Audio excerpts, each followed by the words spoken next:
Every single one of us here today is here to protest war. The war in Iraq, and this being the 8th tragic anniversary of that war in Afghanistan for 10 years, war against Wisconsin workers, war against American workers, and in fact war against workers all over the world.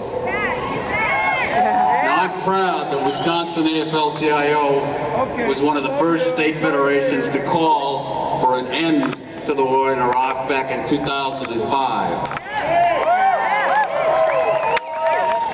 I'm proud to have helped found U.S. Labor Against the War, and proud that the Wisconsin AFL-CIO was one of the first state federations to join U.S. Labor Against the War, and that Wisconsin and U.S. Labor Against the War led the fight for the national AFL-CIO to call from withdrawal from Iraq in 2007. That was an historic moment in American labor history. But I'm angry. I'm angry that Wisconsin is also the first state where the Republican National Campaign to emasculate public sector workers began. And yet I'm proud.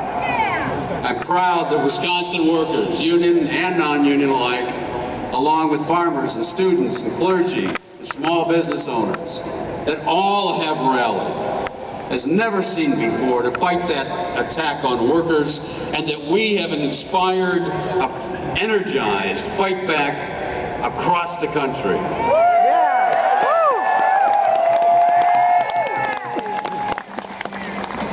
So we're here to protest many wars, all of which are orchestrated by the same forces. The rich, powerful, the huge multinational corporations that owe allegiance to no country. The American people, American workers, had no interest in invading Iraq 8 years ago. President Bush had to lie to the American people over and over again to justify his invasion, and to start the largest peacetime protest to prevent war that we've ever seen in this country. But over 5,000 American soldiers have died in Bush's war of choice, and countless hundreds of thousands of innocent Iraqis as well. And we have paid over $1 trillion for those wars, enough to meet all of our domestic needs, to get rid of all this bullshit about budget deficits, both in the national and the state.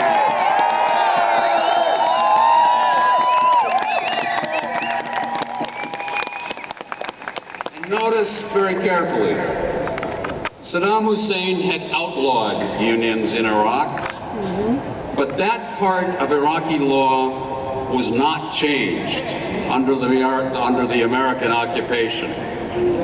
And unions in Iraq are still illegal and harassed today. Unions, the force that cuts across religious sectarian lines, and they could bring peace to that brutalized country. But some did benefit, and they profited handsomely from the Iraq War. And again, the rich, the powerful, the multinational corporations and their puppets. And they are the same ones waging war on American workers and their unions. They intensified the war on American workers in the private sector back in the 1970s. And they've been depressingly successful in weakening those unions through offshoring, through weakened labor laws, through anti-worker international trade policies, and blocks to organizing in the private sector so that unions can't grow as the economy grows. And now they've come for the public sector workers and their unions. And not just in Wisconsin, but in every state where they have the political power to do it. Wisconsin is the victim of a nationwide strategy. It's well coordinated, it's well financed, and it's backed up with a huge propaganda machine. Now why? You gotta understand this. It's because the American labor movement is the last effective institution in America that still has the power to resist.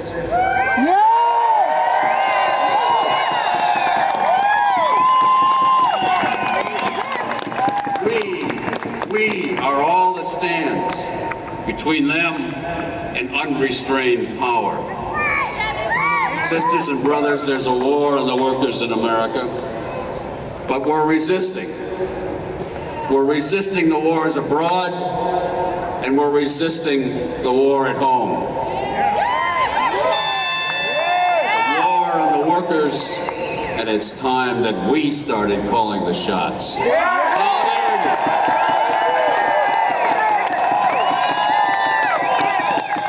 Hear it again, solidarity! Solidarity!